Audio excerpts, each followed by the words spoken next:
Dober dan, dobrodošli v podcastu VAR v novi epizodi. Danes posebej bogata, z nami je ugleden gost Dušan Kosič, nekdanji nogometaš, dolgoletni nogometaš, pozneje zelo uspešen trener.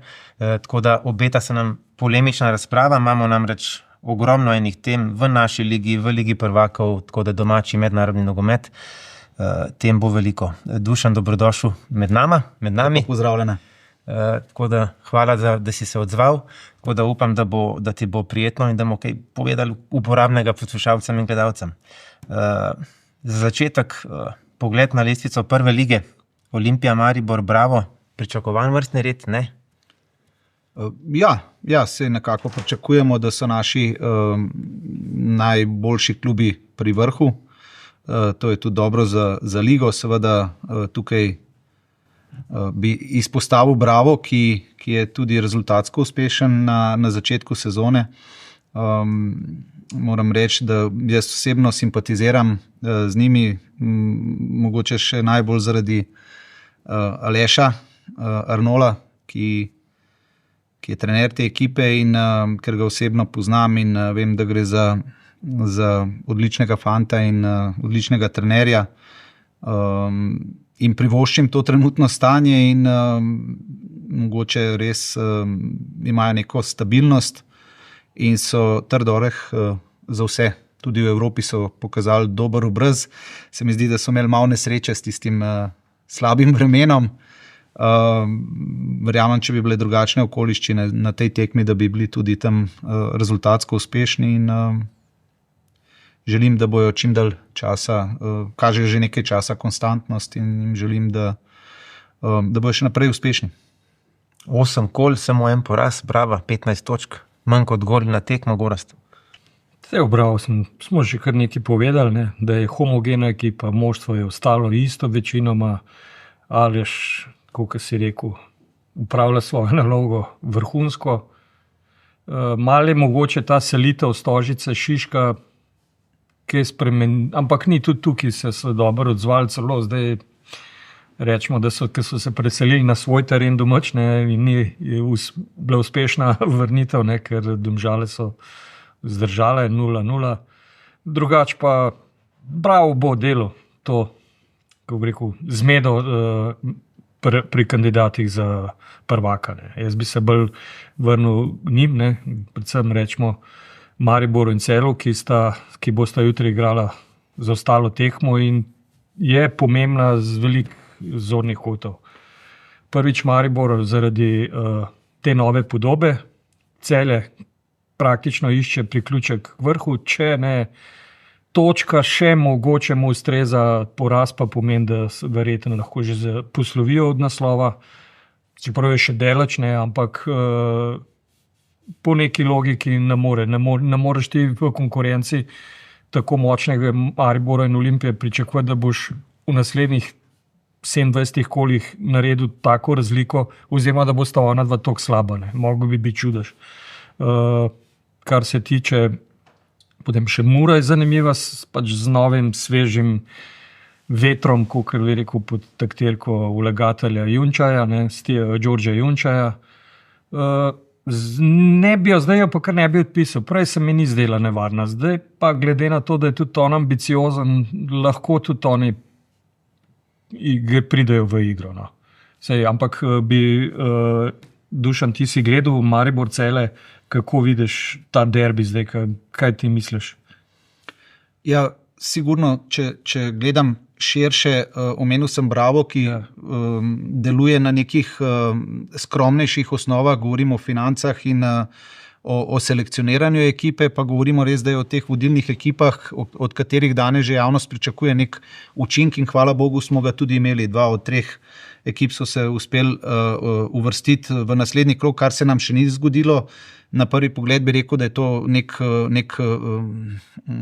obdobje, kjer lahko o našem nogometu zelo spoštljivo govorimo in tudi reprezentanca je dvignila nek ta nivo, kjer smo naenkrat navajeni na dobre rezultate in na dobro podobo. Tako da, če se pa vrnem na Maribor in Celje, sama tekma, vem, da je prav poseben dogodek igrati v Ljudskem vrtu. Zdaj v Celju igrajo.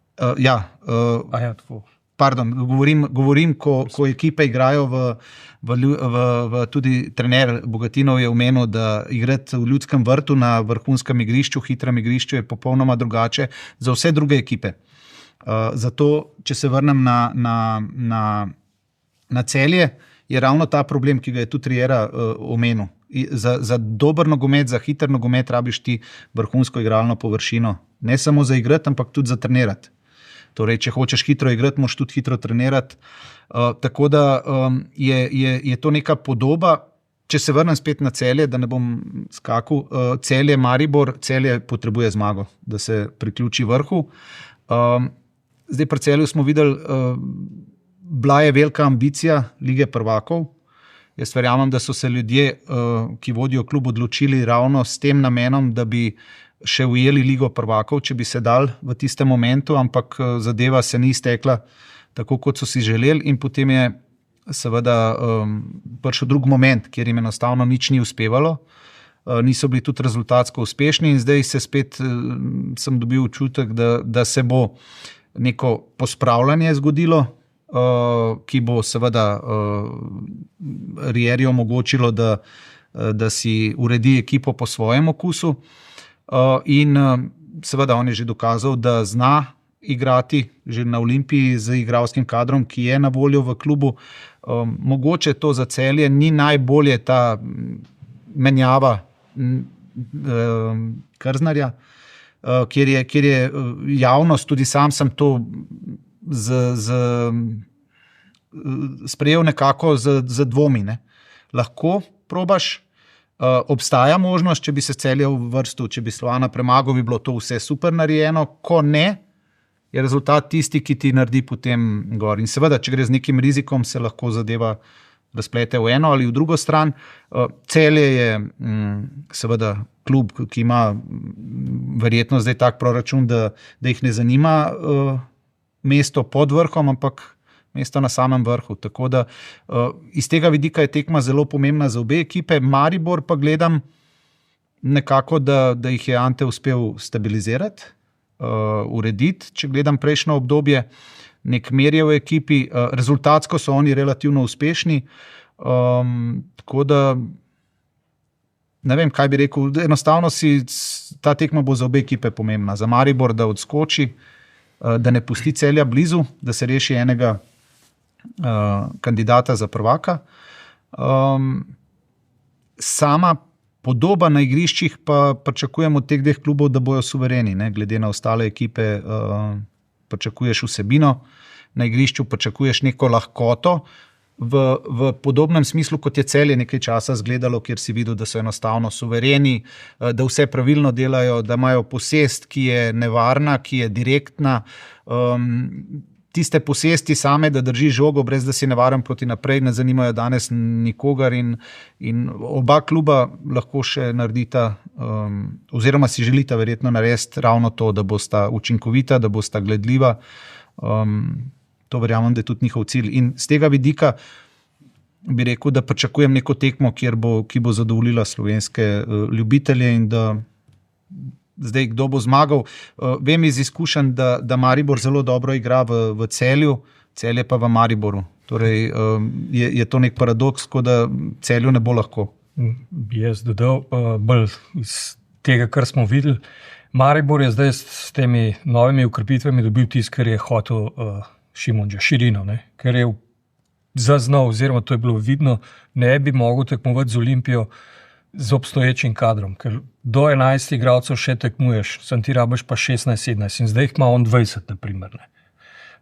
Drugo, tudi, kot si rekel, lahkotno je igral, tudi proti Kopru je lahkotno igral, to vidiš, to je razlika. Ne?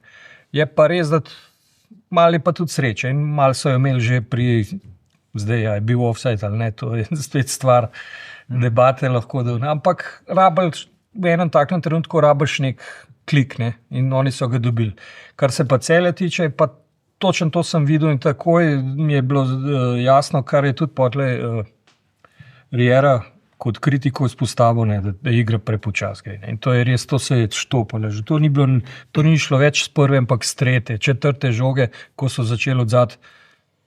postavljati, graditi igro in pa je to v zvezdni vrsti, ne, in to pa za Celje oziroma ali pri Rieri je pa to strup, ne, on hoče to naprej in če ni problem toliko mogoče naprej, samo da žoga hiter gre.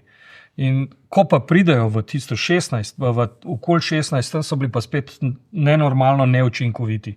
Toliko spet šanse nenormalne, meni je jasen, kako ne morejo toliko zadeti gola. No. Mislim, ta neučinkovitost je povezana seveda tudi s kvaliteto, ampak tudi s stanjem v slačilnici. In ko si sproščen, te zadeve zaključuješ, si učinkovit. Ko neke stvari ne štimajo, se ti ravno to dogaja. Tudi jaz sem imel nekaj svoje ekipe, kjer smo veliko priložnosti si ustvarjali, ampak te same priložnosti, če ostanejo neizkoriščene, so bolj breme kot kvaliteta. In mi vsi hrepenimo in Celje je to res dokazal takrat v enem obdobju. Je pa res, da se moraš vedno kot trener ali kot ljubitelj nogometa vprašati, kdo na drugi strani stoji. Torej, Koper je znal že veliko bolje zgledati v Ljudskem vrtu. Zdaj težko ugotovimo, je Maribor tako dober, pa je suvereno zmagal tekmo, ali je Koper neke svoje priložnosti zamudil. Tako da vsaka tekma v naši ligi je pa taka, ne? Ko ima nekdo dan, te lahko hitro kaznuje. Vse ekipe so si danes sposobne pripraviti neko priložnost. Je pa res, da obe te ekipe sta že pokazale, da ko igrajo svojo igro, res ta pravo, si nasprotnik ne more nič priigrati, enostavno nasprotniku ne dovoliš ničesar in na drugi strani s to neko posestjo si to kvaliteten, da vsakih 5-6 minut, spomnim se tekme Celja, ko so igrali z Levadijo, Tallinn. S Tallinom, ki so igrali in so praktično vsak napad je bila priložnost. Ne? In govorim, torej kvaliteto ima ta obe ekipe, kako se bo to zložil, ker na podobo, ki jo gledamo ljubitelji nogometa, je vpliva milijon majhnih stvari znotraj slačilnice, znotraj kluba. Tako da jaz si želim, da bo čim več klubov čim dalj stabilno. In ta širina, ki si omenil, Gorazd, je zelo pomembna za trenerje. Trenerji si želimo ponavadi 20 igralcev, 2 na igralno mesto in to je neka zdrava konkurenca. Čim imaš ti 30 igralcev, 10 jih praktično niti na treningu ne sodeluje, ko se igra 10-10, je lahko neka nervoza, ampak teh 20, če je 15-16 res kvalitetnih, imaš sladke skrbi. Tukaj bi se spet na Bravo vrnil, ki ima mogoče tukaj zelo mlade igralce na klopi in je težko držati nek daljši uspeh rezultatski. To, ko bojo težja igrišča, to je pomembno takrat, da imaš neko širino igralskega kadra in da ko zamenjaš, da ti nivo igre ne pade ali pa da ti ga še mogoče dvignejo. In tukaj bojo verjetno na koncu spet boljši klubi, ki imajo to širino. Če je provokativno, slačilnici Celje se prav polje, Aljoša Matko ima neke probleme ali v slačilnici ali kje druge, glede na to, da je prvi strelec, pa se odraža v tem, da ne zabija. Aljoša je v enem obdobju zgledal, karkoli se dotaknil, je bil gol. Ne? Zdaj, mogoče sprememba igralnega mesta, mogoče jaz sem ga videl, da je bil že v konici napada zelo, zelo učinkovit. Zdaj, Celje ima več rešitev glede tega, mogoče včasih za trenerja bolje, da nimaš veliko rešitev, ali pa da imaš za eno igralno mesto 2-3 igralce, ker primer je Bizinger. Zdaj je na zadnji tekmi dal 3 gole. Fanta slučajno tudi poznam, ker sem delal z njim. Na boku je on delal neke stvari, ki jih zahteva to igralno mesto in vidiš, da igralec da dobro zgleda, ampak ko ga premakneš na igralno mesto, kjer njemu najbolj odgovarja, kjer se najbolj počuti, je tudi učinek večji. Problem tega je, da če imaš več igralcev, ki lahko na tem igralnem mestu igrajo, pride do kompromisov in tudi sam, kadarkoli sem neke kompromise ali neke prilagajanja delaš, zadeva lahko dobro izpade, v veliki večini primerov pa te kompromise nikoli niso dobri in je fajn imeti igralce na svojem igralnem mestu, seveda pod pogojem, da so te igralci profesionalci, da so te igralci tipi-topi, danes profesionalc more sprejeti vse odločitve kluba, trenerskega štaba. Spet, trenerski štab, uprava, gledalci morajo biti eno, če hočeš imeti uspeh. Tako da, zato govorim, da je milijon faktorjev, kjer morajo vsi v isto smer iti in seveda biti rezultatsko uspešni, ker sam rezultat Toliko smo že vsi v nogometu, da vemo, meni rezultat včasih ni sreče prinesel. Ker ni bilo vsebine na igrišču. Sama vsebina na igrišču, ki je zelo dobra, ko prihajaš v priložnosti, pa ne zadaneš, spet ni v redu. In ko se to zloži, potem je pa čisti užitek. Potem je pa užitek za upravo, za trenerski štab, z veseljem greš v službo in tako naprej. Ampak to doseči je včasih tudi odvisno od nasprotnika. Ne? Ker ko ti dobro igraš, Maribor, Celje, ko ti nekdo se dobro zapre, pa ima dobro branjenje, tudi pred svojim golom, če je treba. Ta nogomet je potem naporno in gledati. Mourinho, ne? In potem rabiš individualno kvaliteto. Mourinho, ja, in ta tekma ni za gledati. Zato tudi... Ne, je za gledati pri Mourinhu. Njegov bunker je za gledati. No, je za gledati, ampak... Si pa nervozen. Ja, si nervozen, verjetno te bo zmagal, ker bo eno priložnost izkoristil. Najbolj se spomnim ta tekme, kaj je bila Leverkusen Maribor v Ligi prvakov, ki je bil Prašnikar trener. No, to je... bomo rekli, šolski primer uspešnega bunkerja. Ne? Mislim, da je bilo 0-0. Ja. To je bil tak... Prav zdaj se je uživo spomnim, to je bil enosmerni promet. Jaz se tudi Juventusa spomnim v enem obdobju, kjer so oni počivali v svojih 16 metrov. Torej, nasprotnik... Mislim, da so 17 tekem zmagali za 1-0, zapored. Ja. Na ta način. Ampak... Johan Cruyff bi rekel, nogomet se igra tudi za gledalce in za učinkovitost. In jaz sem tudi vedno raje igral 4-3, kot je 1-0. Čeprav recimo faza branjenja, da je neka knjiga, poezija, ne, je pa res, da moraš imeti svojo identiteto. Ne.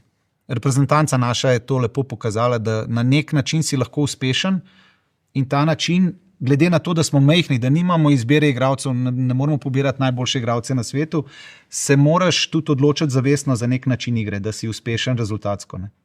Kljub vsemu bi pa mogel biti nek dogovor, ali v ligi, ali v sami, da te tekme morajo biti atraktivne. In prej smo ugotavljali, hvala Bogu, da naše tekme so zanimive. Ni enosmerni promet, da že vnaprej veš, da bo nekdo nekoga zmagal. Ne zvedi do konca.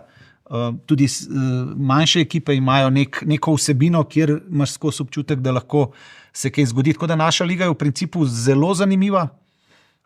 Moramo pa težiti k temu, kar je hitreje igrati, bolj direktno, bolj enostavno. Danes se nogomet več ne igra za driblinge, danes se igra z hitrimi prehodi, z enim, dvemi dotiki. Redki so igralci, ki so sposobni narediti višek za svojo individualno kvaliteto, ker se, tudi če obstaja tak, je lahko 1-2 kola, potem se zanalizirajo, se podvoji na njemu igra in je takoj seveda spet njemu težje. Da dodam na kvalitetnih igriščih. To je aksiom, to itak mora biti. To smo pa letos, ne moreš, na slabem igrišču ti ne moreš igrati, nihče ni bil dober na slabem igrišču, tako da mogoče še več poudarka, čeprav vem, da tudi ekipe se trudijo to imeti. Ja, evo. Nizozemci imajo tak dogovor, se mi zdi, da so vse tekme odprte in imajo potem strelce z veliko goli na konci in jih tudi lažje prodaš, vse je pač krog. Ja, ampak to mediji potem ne poveličujejo nekoga, ki razdira igro. Tako. Meni se je to že v slovenski ligi dogajalo. Ko si dober v agresiji, ko to dobro delaš, ekipe več ne igrajo do zadaj. Ti prideš gor, dolga žoga, tranzicija gor in nimaš nič od nogometa. Torej, te tekme ne morajo biti, recimo. Ne? In to je del taktike, to je vse normalno. Ti kot trener moraš danes pripraviti ekipo, da se zna prilagoditi, da zna prepoznati momente, kako se igra. In jaz, ko gledam igralca, da vidim, ali igralci razmišljajo o tistem momentu, ko dobi žogo, ofenzivno razmišljanje, jaz temu rečem, da vidi, ko je žoga odzeta, prvo priložnost, da se gre proti naprej. In seveda, če ta žoga natančna, je to vrhunska akcija proti naprej, če pa ta žoga podana vratarju, smo pa vsi živčni, da govorimo pa o mogoče 1 metru. O moči pasa in tako naprej. In potem začnemo govoriti o individualni kvaliteti. Ampak to se natrenira spet, ko imaš dlje časa posamezne igralce skupaj, ko so te igralci kompatibilni in tako naprej. In tako se delajo neke zgodbe, ki rabiš malo časa ali pa sreče pri selekcioniranju. To se nam dostkrat zgodi, da dobimo 2-3 igralce, zadeva naenkrat zgleda vrhunsko. Mogoče bi se vrnil zdaj, ki mi tako za Bukovnik, Mark. Ja. odkar se je poškodoval v Celju. To gre za enega fanta, recimo zdaj ga lahko omenim, bi rekel, ki ne zgleda podobno kot Busquets. Nič senzacionalnega, ampak na koncu vidiš, da brez njega ekipa drugače zgleda. Ne? In to so te dragoceni igralci, ki jih klubi morajo prepoznati, ki jih morajo negvati. Dobro, jaz se poškodoval, se njega niso dali stran. Ne, se vem. Jaz imam en drug paradoks, torej trenerji smo različni. Eni so demokratični, eni so avtokrati, eni so gor. Jaz nikoli trenerja nisem gledal kot individuo, ker jaz rad pridem v klub, kjer mi klub zaupa, vidim smisel v mojem delu in potem vsi skupaj delamo. Jaz ne morem reči, da moj športni direktor ali pa predsednik vidva pa je take, ker je klub od vseh. Ne? Ja, seveda. In tukaj, če ni jasnih relacij med vodilnimi ali trenerjem, športnim direktorjem, predsednikom, če ni tukaj jasnih dogovorov zraven, potem začnemo vsak po svoje delati. Ne vem, jaz dobivam od kakšnih prijateljev informacijo, da je predsednik tak, pa športni direktor, da po svoje dela, jaz živim v dobri veri, da sva skupaj. Torej, tam na vrhu mora biti jasna pravila in potem tudi igralci hitro začnejo, bi rekel, skup držati in ko vejo, da so jasna navodila. Vse v družini, ko sta starša vsak po svoje. Ne? En bi dal čokolado, en je pa ne bi dal. Evo, ali pa v družini, ko imaš tri... Pa teta ali pa stric pa da. Ja, zdaj poznaš, zakaj je to tako težko? Ker način imaš isti, otroci so pa različni. In en dojame takoj s tistim, nimaš problemov, drug pa ne more dojeti, ker ima pač svoj fokus in zato kot starš včasih se tudi vse, tudi jaz kot trener si vse domišljaš, da je vse od tebe odvisno, pa včasih nimaš vpliva na neke stvari, ki jih niti ali ne poznaš, ali pa pač moraš sprejeti dejstvo, da ne moreš glih vse po svoje narediti, kako je in prideš dejansko do tega, da zato se tudi to mena. En klub je enkrat dober, drugi klub drugič, če ne bi bil Arsène Wenger še zdaj nepremagljiv, če bi bilo to tako enostavno. Se pa strinjam, da ljudje, ki spremljajo nogomet ali pa družine, vejo, kjera družina je urejena, kjer klub je dober, kjer klub z veseljem gledaš, bi rekel, da vidiš neke principe, ki se ponavljajo v igri, ki vidiš, da je to natreniran. Tam, kjer je pa denar, pa verjetno to ne pride v poštev, ker imaš individualno kvaliteto, zložiš fante, tako kvaliteto imajo, da to vse super zgleda in nimaš potrebe po... To je Maribor, recimo 5-6 let, Darko Milanič, Zlatko Zahovič. Takrat so skrbeli praktično za cel slovenski nogomet, ne, z svojimi uspehi, z ekipami, ki niso bile nič vrhunskega, ampak so s to energijo neko naredili. Ne. Zdaj upajmo, da bo Olimpija letos tudi to nadaljevala s to odlično serijo, kjer jih je bilo tudi proti Reki, je bila zame, če se vrnem, poezija nogometa praktično. Do prekinitve je bil nogomet, so fantje vse pravilno naredili, vse direktno, vse konkretno, ni bilo enega posameznika v ekipi, da bi slabo zgledal gledalci, vse to je tisto, kar si moramo želeti za slovenski nogomet. Zdaj bomo pa malo na Ligi prvakov to videli. En detajl imam še, ki ga moramo razčistiti. Mislim, da je tako, kot je prej Dušan omenil, prvič imamo 2 v Evropi, se pravi v skupinskem delu Evrope. Ne. Pa če špekuliramo, da Bravo težko, da bi zdržal bitko za prvaka, ne vem, že do marca, kaj šele kasneje. Recimo, da ostanejo favoriti Olimpija, Maribor, Celje. Zdaj, Olimpija, Celje bosta samo do konca tega dela, se pravi prvega dela, približno 1 mesec izgubila za Evropo. 6 tekem, na vsako tekmo se vsaj 3 dni pripravljaš, če ne 4, se pravi od nedelje do četrtka po povprečju, to je približno 1 mesec dni. Koliko bo to vplivalo na to, da bo Maribor konkurenčnejši v naši ligi od Celja pa Olimpije? 1 mesec bosta pač imela eksključno fokus na Evropi, ne? To je dejstvo.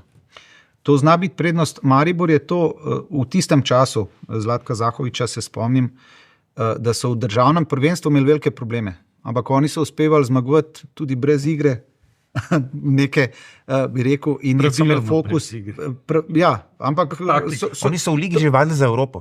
Oni so v ligi igrali pragmatično, ker so tako rabili Evropi igrati. Jaz bi rekel, da je to vse šolnina. Oni so svojo šolnino, bi rekel, plačali. To je Zlatko zelo dobro vedel. Meni je zelo žal, da ga ni v našem nogometu in težko najdeš funkcijo za njega, ki je bil res genij. Jaz tudi moram priznati zdaj pred vami tle, da celjska zgodba v tistem času je bila dosti iz njegovih nekih potez, ki jih je on znal mojstrsko izpeljati. Tako da hočem reči, da smo se učili vsi od njega, na kakšen način je on ekipo zaščitil, kako je selekcioniral, kako je dal pomen tem igralcem, da so verjeli, da so še boljši, kot dejansko so. In to je vse neka pot, ki jo je pa težko ponavljati, ker veš, koliko je vloženega truda, koliko je to nekih faktorjev, da uspeš to speljati. Tako da, ja, to sem hotel povedati, da šolnina se plačuje tudi za Evropo. Da ti postaneš stabilen v Evropi, moraš dati neko šolo čez, ta prvi si verjetno neuspešen, pa ti pol uspe in ta širina, ne, bo letos pokazala ali Olimpija, pa Celje, uspeta s to širino igralskega kadra na obeh frontah držati korak, ker prvenstvo je bolj pomembno. Ne. Oni, tisti, ki je prvak, ima veliko lažjo pot. Čeprav gore, ne vem, jaz sem imel zmer dilemo, letos se mi zdi, da so tudi nekatere manjše ekipe iz Evrope zaradi spremembe tekmovalnega sistema uspele priti v Ligo Evropa, da ni bilo toliko letos nemogoče priti noter, ker niso bile to ekipe, ki se jih ne da premagati. Ja, Par let nazaj se mi zdi, da je bilo težje, ker si dobil, ne vem, Osijek sem gledal, ki je v prvem krogu dobil ne vem, Belgice ali Nizozemce in se je pot končala. Ne? Čist matematično je to. UEFA je razširila Ligo prvakov za 4. Od tega sta samo 2 na račun favoritov, tako imenovanih, 2 sta pa na račun prvakov. Se pravi, iz veje prvakov, ki sta šla prej se pravi 2 kluba, ki sta šla prej v Europa League kvalifikacije, sta šla zdaj že v Champions League. In sta potem pa šla zraven 2, vsaj na papirju slabša in posledično je bila tudi se pravi za prvake, v veji prvakov je bilo lažje priti v Evropo League. Mislim, lažje. To mi je jasno. Še vedno si mogel biti kvaliteten, ampak lažje je, ne? Ja. Mislim, da ni lažje. Zato, ker s tem ti dobiš dobro za Ligo prvakov mogoče, ampak vse ostalo pa ni lažje. Ker povej mi razliko med 6. klubom v Italiji pa 9.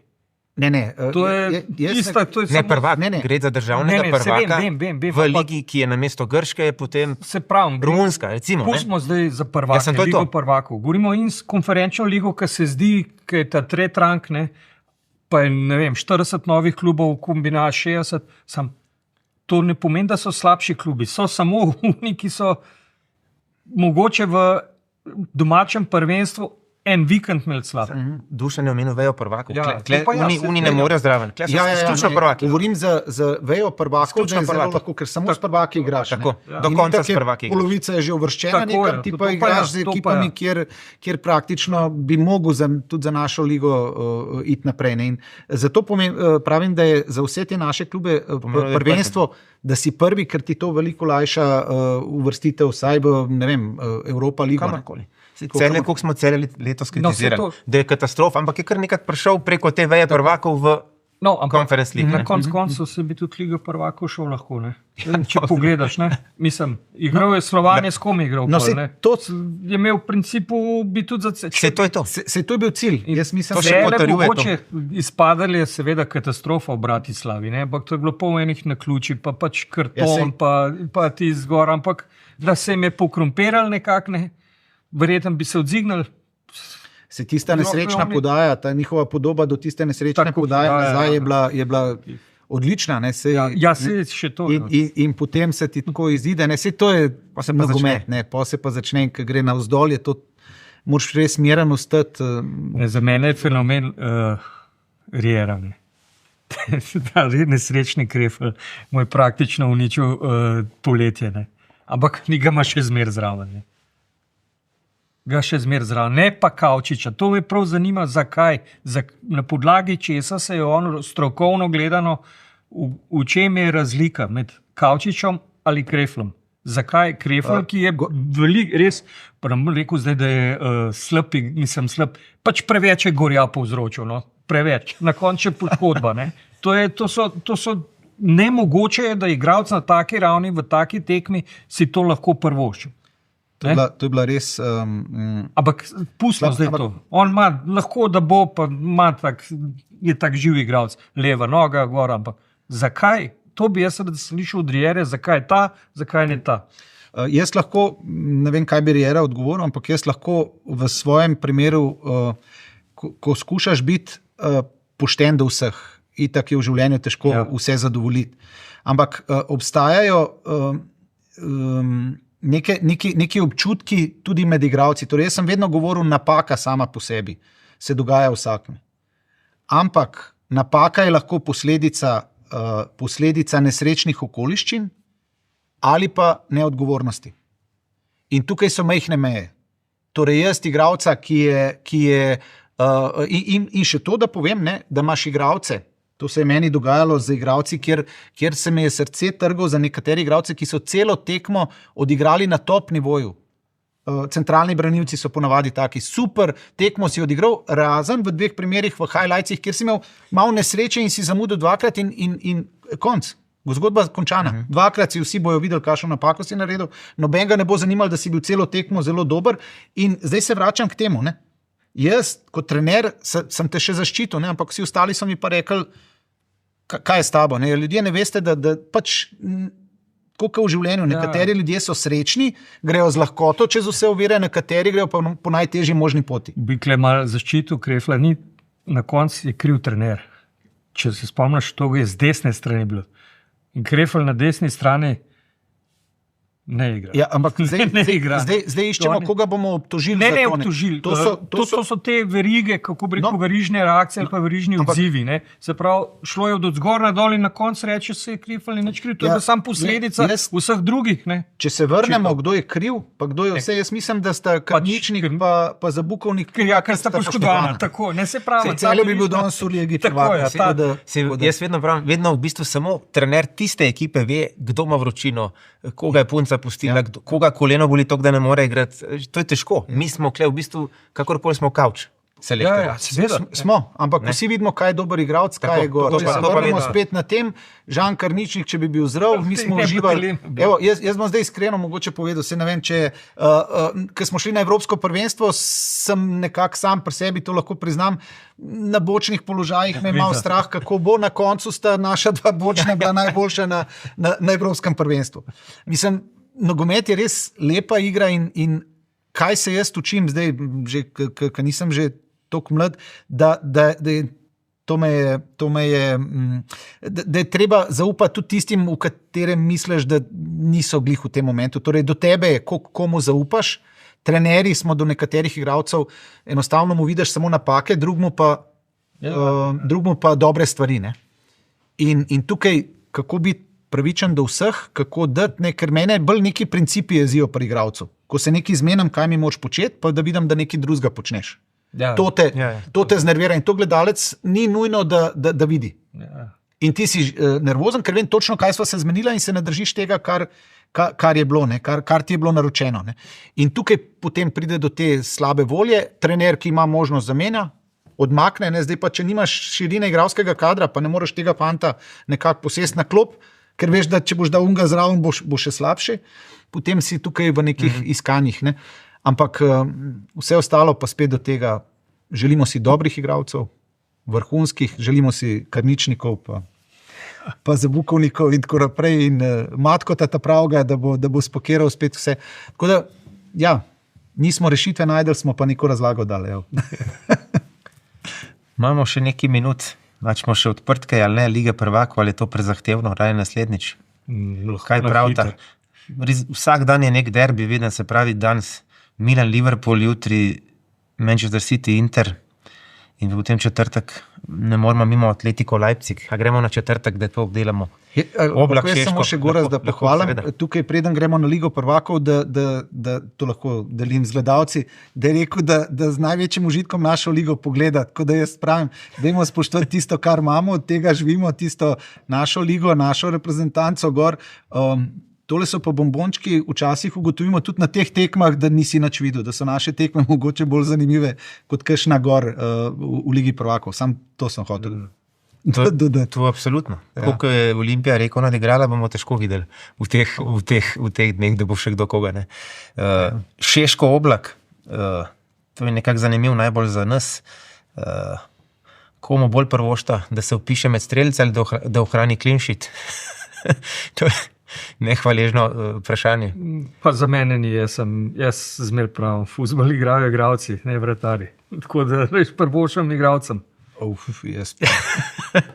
Jaz bi pa tako rekel, jaz bi pa oba, kaj je Oblak na golu. Ja, dobro, vratar. Si meren, si meren, nisi gor. Ja, oba sta vrhunska, oba bosta šla naprej, zdaj ta tekma pa niti ni tako pomembna, ne za enega, ne za drugega ne bo odločilnega pomena, je pa vrhunsko, da imamo mogoče Benija, da omenimo, da je tako mlad, cela njegova podoba, jaz sem to že v eni priložnosti povedal, ko 1 uro po tekmi podpisuje in selfije dela z vsemi mladimi navijači, je po vsem naporu, ki ga ima, je res neka njegova odprtost in redko videna. Ne? Ampak pravzaprav to v profesionalnem svetu, če hočeš biti res globalna zvezda, mora tudi to početi in mu gre odlično, bi rekel, že cel čas. Seveda se bo pa on tudi mogel soočati s temi, tako kot je imel na evropskem priložnost, da na tem nivoju se res zahteva vsaka tekma na polno pa dobra in tako da tudi za njega ne bo miru. Zahteve bojo vedno velike. Jan je pa itak že dokazana kvaliteta in sodi v sam vrh. To sem hotel glih, zakaj Šeško. Pri Janu praktično nimam kaj več videti. Ne. Zdaj samo vprašanje, ali bo še eno več brano ali pa mogoče v kakšnem šlamu. Ne. Pri Šeško je pa spremljati ta razvoj, ker sem ga tudi že prejšnji teden spostavil, kako je po zgrešeni šansi odreagiral na evropskem, zdaj v Ligi narodov. Je vrhunsko. Ne. Se pravi, se je naučil.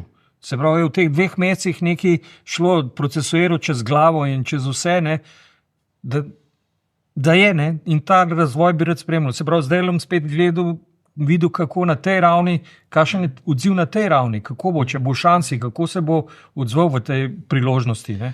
To mi je všeč in pri njemu vidiš ta razvoj. Ne. Vsi to dela razliko med igravci, ki ostanejo na sceni, pa igravci, ki se zgubijo. Ne. Ni nujno samo, da je karkoli narobe s temi, ki se zgubijo. Ja. Torej, tebi se tudi na naslednji tekmi lahko zgodil, da je gor, pa te mora trener zamenjati, pa ne zdržiš tega. Ne. Veliko faktorjev vpliva na to, je pa res, se strinjam, da tle mentalna kvaliteta v tem, da greš čez tisto, kar se ti je slabo zgodilo in greš naprej samozavesten, da veš, kaj delaš in gor. Mene so tudi, včasih so eni igralci naredili veliko kariero.